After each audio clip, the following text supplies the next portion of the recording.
Entre Pointe-Noire, Brazzaville et Eucarissé, le courant ne passe plus. Le constat est de ce fait accablant et impossible à passer sous silence. Des délestages quotidiens allant parfois jusqu'à 12 heures par jour qui affaiblissent plus encore la population en ce temps de crise économique.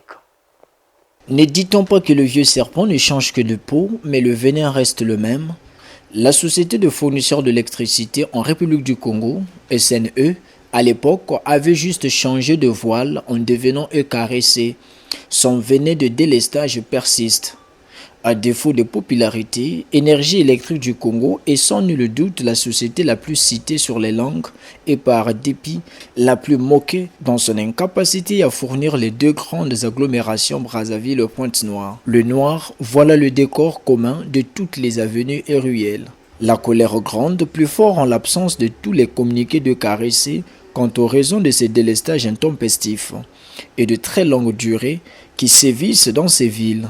La colère grande encore à la lumière des lampes torches, à la lueur de bougies ou encore sous le vombrissement des groupes électrogènes. Dans un communiqué signé par Joël Roger Gando, directeur général adjoint de la société, le 23 novembre 2021, le Caressé justifie ces coupures par un déficit de production d'énergie consécutif à des pannes intervenues dans le système électrique national. Même quand les pannes sont inexistantes, les délestages sont toujours d'actualité. Même moi, je suis en PACA. Tous les jours, il y a coupure, au moins vers 17h, ça revient à minuit. Donc, toutes les réserves qu'on essaie de faire là, donc tu es obligé ou de déplacer ça, de donner aux voisins qui ont des groupes électrogènes, ou bien de laisser carrément de faire des provisions, quoi. Sinon c'est une perte. Donc là on ne sait pas où est-ce qu'on va.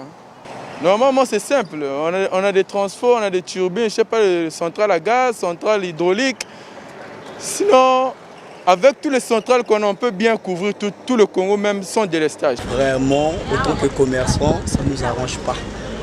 Parce que regardez d'abord, ma table est dans l'obscurité. Parce que moi, pour vendre, il faut que je puisse avoir la lumière. Et dans mon frigo, j'ai des trucs, des provisions, qu'on manque de courant. Vous-même, comprenez comment ça va donner. J'ai envie de travailler, vu que je suis dans le noir, j'ai même pas de la force de travailler. Parce que au moins les clients peuvent m'observer beaucoup de loin, là où il y a la lumière, ils savent qu'ici, on fait à manger. Et il y a de ce moment, quand il n'y a pas le courant, vraiment, ça ne nous arrange pas. Il y a des fois, quand on est dans le délestage, parfois toute la journée, on n'a pas le courant. Par exemple, avant-hier, c'était notre tour. Mais après 15 heures, le courant, ça repart et puis ça revient. Donc vraiment, ici, nous sommes dans les difficultés. Ça tue. Nous, on a un manque à gagner. C'est un manque à gagner parce que dans le mois, on travaille 14 jours. C'est-à-dire, sur les 30 jours, on travaille seulement 14 jours. Les autres jours, là, nous sommes dans le délestage. Il y a des fois, je peux faire le recette, parfois 4 000, 4 500. Donc, c'est un manque à gagner pour nous parce que là, on paye le courant, on paye la maison. Donc, vraiment, on n'a rien là. Je suis dans le forfait, donc après 2 mois, je paye 24 000. Et par rapport à ce que je gagne là, vraiment, je ne range pas. Ça ne nous arrange pas.